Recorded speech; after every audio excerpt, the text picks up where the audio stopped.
All right, so basically I'm back at it with the little Nate Diaz news after that UFC press conference. Now, we saw the press conference. It did fall a little bit short. I do know that people are excited about Nate Diaz being there.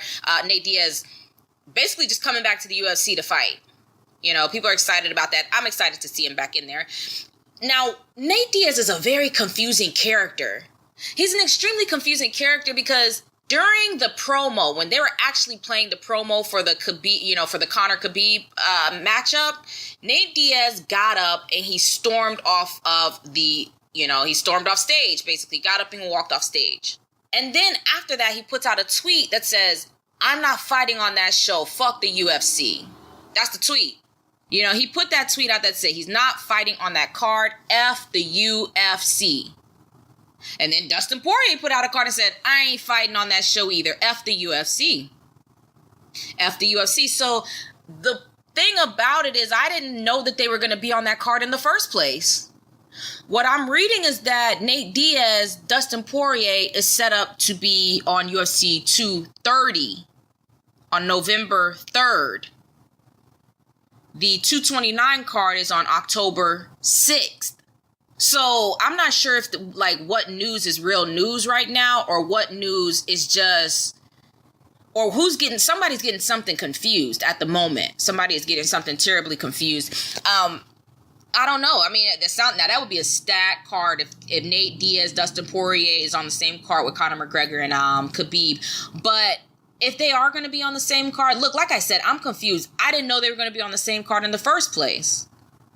But if they are going to be on the same card, I can understand Nate Diaz feeling like, I don't know, feeling a little bit like he's jerking the curtain, for some guy that he beat. For the guy that he beat, basically. So I understand Nate Diaz. And Nate Diaz is a strange character. He knows how to cause commotion without really doing that much. So he's already starting beef. He's already selling kind of that third fight. He's already kind of getting in the mood to get into that third fight with Conor McGregor, even though I'm not sure if we'll ever really see it. If Conor McGregor beats Khabib, maybe Nate Diaz will fight Conor. But, they just waited way too long to these two that whole thing was just confusing at the end, especially when McGregor went on to boxing.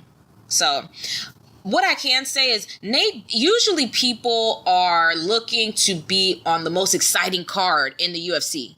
They want to be on the big card so that they can have more eyeballs on the card for people to watch them. And if they're getting pay-per-view money, then they want that pay-per-view money because they know Conor McGregor is bringing in 2, 3, 4 million views. 1 million views in the UFC and 4 million views in boxing. So I'll just say that it's interesting to see Nate Diaz having some sort of integrity right now and saying it's not about the money. It's about, it's about my personal grievance with the UFC and with Conor McGregor and with where I should be placed on the card. I always thought it was so stupid and I always thought it was so desperate and hoe-like for guys to be saying, "Oh, please put me on the Conor McGregor card." It just really took a lot of the bite out of the fighters. There was always, "I want to be on the Conor McGregor card." Who does that? That is not like, "Oh, that guy is so great. He's going to bring so many eyeballs. I want to be on the card." Like, you can say that in your heart, but out in public, have some integrity. Have some pride. So it's good to see Nate Diaz standing up and saying, "I don't give a damn about that. I'm not going to fight on that card, period."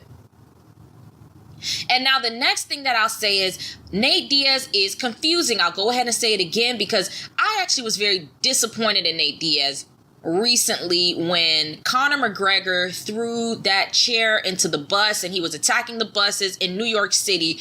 I was really shocked that nobody could stand up and say, "You know what? This guy is disrespectful to my country. He came over here from Ireland and came to my country and tried to cause havoc, basically just trying to ruin our show, throwing stuff at buses, attacking people over some little childish grievance that you have that isn't even important right now." Nobody stood up and said that. Nobody stood up and actually said, like, right now you just came from another country to my country to cause shit, to cause problems. Instead, people were like, "I can't believe he did that. I'm scared. Nate Diaz never should have, Conor McGregor never should have done that. Nobody was really detailed, except for there was only one person who went in detail, and that was Felice Herrig. She gave him the 2 F-U fingers, man. She gave him the 2 F-U fingers. Kevin gave him a couple of birds. But what I'll say is Nate Diaz, I was truly disappointed in Nate Diaz because not only did he didn't even say, hey, man, that was messed up for that guy to do that. What he said was, hey, man, that guy messed with his bro. That guy messed with his team. He deserved to do that, man. What? Are you dating this guy? Like, I don't know. Are you dating him? Is he part of your team in some kind of way? It just was frustrating to me for a grown man living in America as an American saying that. Somebody just came over to your stomping ground and just basically acted like it was basically their show. They went there, they ruined the show. They attacked people. People were hurt. If it was anybody else, if Khabib had done that, they'd have been calling terrorists. They'd have been using the T word on that man. If Khabib came all the way from Dagestan, fresh off of Ramadan, throwing chairs at buses, attacking people, sneaking into this, breaking into the downstairs, they would have been yelling the T word at him all day long. They'd have revoked his visa. They would have absolutely revoked that man's visa. So it just was shocking to me that Nate Diaz was such a coward when it came to that. But like I said, the guy is confusing. And I'm not sure if his grievance is real right now or what's going on, if he's just trying to pump up the fight or build up the fight. But, if he doesn't want to be on the same card with the guy, I don't think they should put him on the same card with the guy. I really don't. It's time for these fighters to start just saying, look, I want to stand up and basically say, hey, look, I'm a good fighter too. I don't need to be on this card. I'm making the money that I'm going to make. Just put the money in my contract. Then I have to worry about pay-per-view dollars and chasing somebody else around. Hey man, are you going to be on the card, like that card that's in October, because I really want to make a lot more money. Be a man. Be a man. Be a man. And I can respect Nate Diaz for at least stepping up in this regard, but it's always flip-flop with the guy. Still excited about the matchup.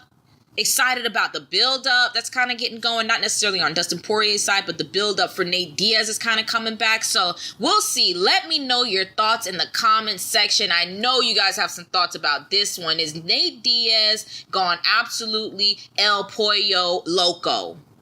Is it time to do a video and say, look, the guy's schizo titzo, and it's time for him to get back on the road to recovery, back to sanity? With all of the people who lost their sanity, there are so many people right now in the UFC, they're losing their marbles. Joanna's at the top of the list. She's the president. Amanda Nunes is the vice president, right? Nate Diaz might be the secretary of state. He might be up there because he's kind of just all over the place. But anyways, let me know your thoughts in the comment section. Don't forget to hit that like and subscribe button. Thanks, guys.